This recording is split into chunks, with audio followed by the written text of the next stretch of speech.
On nous demande ici de déterminer le noyau de cette matrice-là. On peut barrer cette ligne-là, puis cette ligne-là, puis cette ligne-là. Il nous reste alors une matrice échelonnée en ligne par la gauche.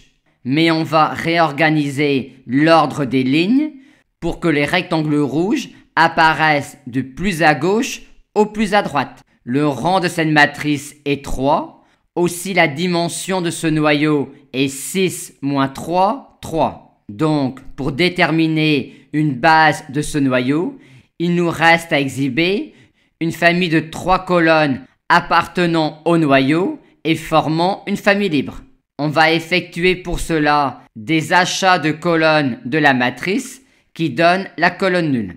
Je commence donc par acheter un peu de cette colonne-là, ce qui va créer un coefficient non nul dans la dernière ligne. Et je vais le compenser en me servant du rectangle rouge de la dernière ligne. Je vais donc acheter moins P de cette colonne-là et Q de cette colonne-là, et rien acheter entre eux. Aucun coefficient ne sera donc créé en dernière ligne par mes achats, mais aucun coefficient n'est non plus créé en deuxième ligne, et de même en première ligne.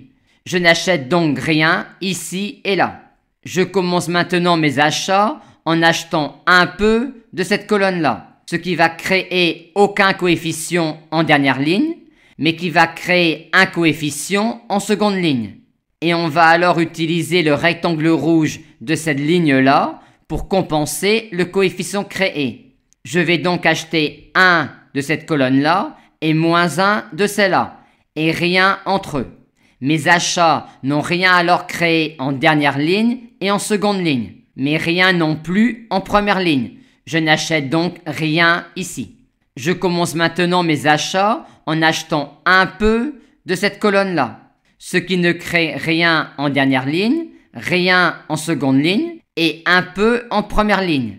Je vais alors utiliser le rectangle rouge de la première ligne pour compenser le coefficient créé.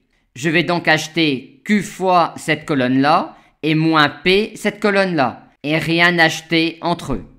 Et c'est terminé, j'ai exhibé une famille de 3 colonnes de quart de A et qui forment une famille libre. J'ai donc une base de quart de A vu que l'on a montré précédemment que quart de A était de dimension 3.